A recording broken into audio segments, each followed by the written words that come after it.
Срочно нужно что-то делать, иначе ситуация в регионе будет критическая. Подписывайтесь на обновления и точно будете в курсе всего самого важного. Возглавляемое Талибаном правительство Афганистана объявило о завершении строительства первого участка канала Кош-Тепа протяженностью 108 километров и начале строительства второго участка. Длина второго участка будет составлять 65 километров. Строительство этого канала общей протяженностью 285 километров. Куда будет поступать вода из Амударьи, может привести к напряженности в отношениях Афганистана со странами Центральной Азии. Строительство канала возложено на государственную афганскую компанию. Общая стоимость реализации проекта $684 миллиона. Представители компании заявляют, что данный проект реализуется без помощи иностранных специалистов. На церемонии, которая состоялась в среду 11 октября в провинции Балх, приняли участие многие представители правительства Талибан. Официальные лица Талибана на церемонии подчеркивали экономические и сельскохозяйственные аспекты строительства канала Кош-Тепа, говоря о том, что этот канал обеспечит работой 250 000 человек. Представители Талибана в то же время указали на обеспокоенность стран Центральной Азии, в частности Узбекистана, Таджикистана и Туркменистана, по поводу строительства этого канала. Мулла Абдулгани Барадар, заместитель премьер-министра правительства Талибана, сказал на церемонии, что строительство канала Кош-Тепа – это не проект по созданию проблем для стран Центральной Азии, а проект по обеспечению самодостаточности Афганистана.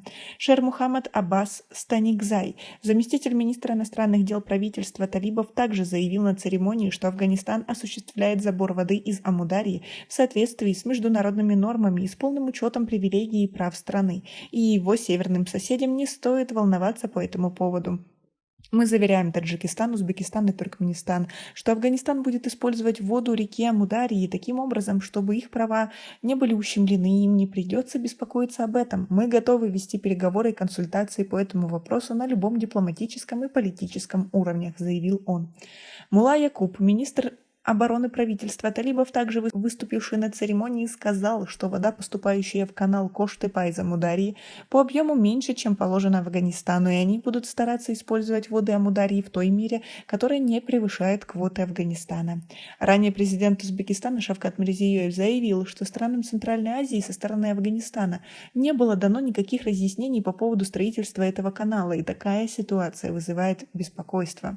В сентябре в Душанбе в рамках 5-й консультативной встречи глав государств Центральной Азии в ходе заседания Совета Международного фонда спасения Арала он предложил сформировать совместную группу для обсуждения вопросов строительства канала Кош-Тепа.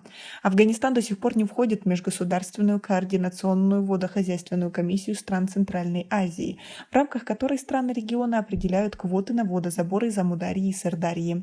Тогда правительство Талибан заявило, что будет перенаправлять в канал только ту воду, которая идет по руслу реки Амударьи, проходящей по территории Афганистана.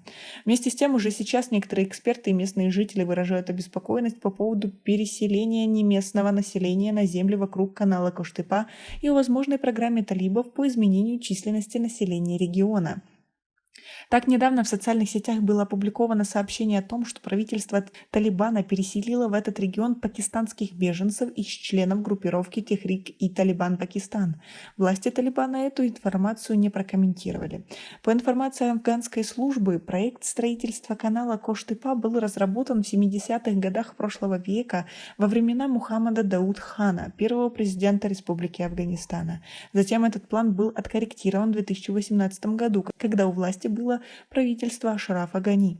Когда к власти пришли талибы, они выделили из бюджета $100 миллионов на строительство этого канала, и практическая реализация проекта началась в марте 2022 года. По плану длина канала должна составить 285 километров, а ширина 100 метров, глубина почти 8,5 метров. Проект строительства рассчитан на 5 лет, а после его завершения Афганистан будет получать не менее трети амударьинской воды. По замыслу талибов канал будет орошать около 500 тысяч гектаров земли в провинциях Балх, Джаузджан и Фарьяб. Как вы относитесь к такой ситуации? Как вы думаете, будут ли талибы забирать воду с оглядкой на то, сколько дальше уйдет воды странам Центральной Азии? Или просто замыливание глаз, чтобы их сейчас никто не трогал и дали закончить проект? У нас пока на этом все. Оцените наше видео подпиской и лайком. До скорой встречи.